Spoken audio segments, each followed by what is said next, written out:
محمود شام صاحب، ہمارے مہمان گرامی جناب امین باجوہ صاحب، جناب فاروق شاہ صاحب، معززین اور عمائدین شہر، محترم حاضرین کرام، السلام علیکم۔ آج کا یہ پروگرام چونکہ یوم پاکستان کے اس کے حوالے سے، یوم آزادی کے حوالے سے اور اخبار اکبر کی سالگرہ کے حوالے سے منعقد کیا گیا ہے، اس موقع پر میں اخبار اکبر کے ایڈیٹر جناب شاہد اکمل صاحب کو تہہ دل سے مبارکباد پیش کرتا ہوں کہ اس اخبار کی جو سالگرہ ہے وہ بھی ایک ہمارے لیے ایسے دن آتی ہے جو ہمارے لیے بہت اہمیت کا حامل ہے۔ ابھی آپ نے ہمارے بڑوں کی تقاریر سنی، اور تقریر سننا جتنا مشکل ہے آپ جانتے ہیں کہ تقریر کرنا اس سے بھی زیادہ مشکل ہے، لیکن میں کوئی تقریر کا دھنی تو نہیں ہوں،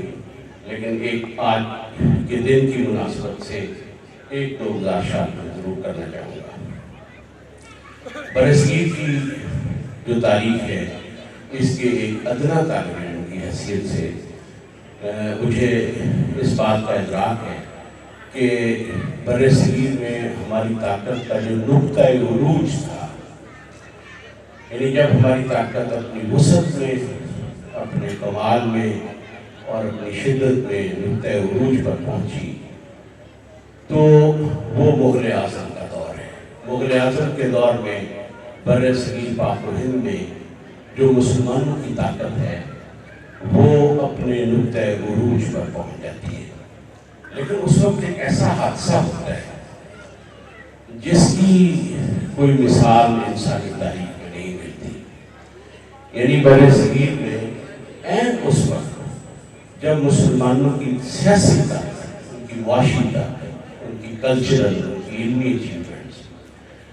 وہ جب اپنے نقطہ عروج پر پہنچتی ہے تو ہمارے جو سیاسی تصورات ہیں، جس کو پولیٹیکل ورلڈ ویو کہا جاتا ہے، وہ بالکل منہدم ہو جاتا ہے۔ یعنی اکبر طاقت کو حاصل کرنے کے بعد اس کو یہ معلوم نہیں رہتا اس طاقت کا مقصد کیا ہے، اس کے ہائر آئیڈیلز کیا ہے، بادشاہت جو ہے یا قار جہاں بانی جو ہے وہ کن مقاصد کے لیے جو ہے وہ ضروری ہوتا ہے، اور جو ہمارے دین متین کی جو تعلیمات سلطنت دہلی کے زمانے سے چلی آتی تھی وہ ساری یکدم منسوخ ہو جاتی ہیں، اور دین پر، ہماری دینی روایت پر اور ہمارے دینی سیاسی تصورات پر بہت کڑا وقت جو ہے وہ آ جاتا ہے۔ اس لمحے میں، عین اس زمانے میں مجدد الفسانی علیہ رحمت نے جس طریقے سے اس کو کاؤنٹر کیا، جس طریقے سے اس کو مسلمانوں کے ورلڈ ویو کو، مسلمانوں کے سیاسی تصورات کو بحال کرنے کی کوشش کی، وہ آپ سب پر روشن ہے۔ لیکن اس کے بعد سے آج تک مسلمانوں کے سیاسی تصورات جو ہیں وہ مسلسل بے یقینی اور غیر یقینی کا شکار رہے ہیں۔ یعنی 1707 سے لے کر جب اورنگزیب عالمگیر کی ڈیتھ ہوتی ہے تو یہ جو بعد کی 3 صدیاں ہیں اور جس میں پاکستان، قیام پاکستان شامل ہے، اس عرصے میں مسلمان یہ فیصلہ نہیں کر پائے کہ ہم نے دنیا میں سیاسی جو اقتدار ہے وہ کن افکار کے تحت حاصل کرنا ہے، اور اس قیادت، اس اقتدار کا، اس پاور کا مقصد کیا ہے۔ تو اس عرصے میں ایک طالب علم کی حیثیت سے میں یہ جانتا ہوں کہ مجدد الفسانی علیہ رحمت اور 1857 کی جو جنگ آزادی ہے اس میں مجاہدین نے اپنی جانوں کا جس طریقے سے نذرانہ پیش کیا، اور اپنے یعنی کہ جو غاصب حکمران تھے ان کے خلاف جس طریقے سے انہوں نے جد و جہد کی، اور نظریہ پاکستان، یہ صرف 3 موقع ہیں جن موقعوں پر برصغیر کے مسلمانوں نے یہاں اپنے اقتدار کی طرف لوٹ جانے کی ایک زندہ جدوجہد کا جو ہے وہ ثبوت دیا ہے۔ اسلام یا دین جس بندگی کا نام ہے اس میں قار جہاں بانی شامل ہے، یعنی مسلمان یہ بھول چکے تھے کہ بندگی میں کار جہاں بانی شامل ہے، اور وہ ایسے ایسے تصورات کا شکار ہو گئے تھے کہ وہ ہندو کے ساتھ مل جل کر رہنا، ہندوؤں کے ساتھ مل جل کر رہنا بہت اچھی بات ہے، یعنی اخلاقی طور پر بہت اچھی بات ہے، لیکن سیاسی طور پر اس کا مطلب اگر ہندوؤں کی غلامی ہے تو وہ ہمیں قابل قبول نہیں ہے۔ تو میں ایک ادنیٰ طالب علم کی حیثیت سے، ایک استاد کی حیثیت سے یہ سمجھتا ہوں کہ تحریک پاکستان اور نظریہ پاکستان مسلمانوں میں کار جہاں بانی کی جو ذمہ داری تھی اس کی یہ واپسی ہے، یعنی برصغیر کے مسلمان اپنی جس ذمہ داری کو بھول چکے تھے اس ذمہ داری کی واپسی تحریک پاکستان اور نظریہ پاکستان کی صورت میں ہوئی، اور ہم آج اس ملک میں یعنی برصغیر میں اگر کہیں مسلمان اپنی قوت کے بل پر کھڑا ہے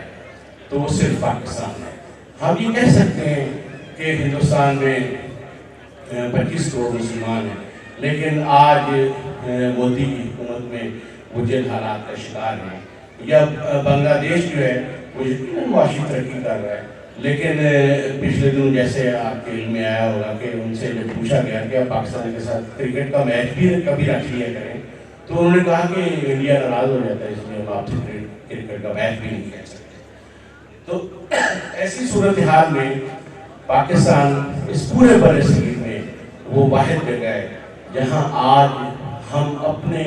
پاؤں پہ وزن ڈال کے کھڑے ہیں، جہاں ہم اپنی قوت سے کھڑے ہیں، جہاں ہم ہندوستان کو جیسے بھائیو صاحب نے ساحل کا اظہار کیا وہ ہماری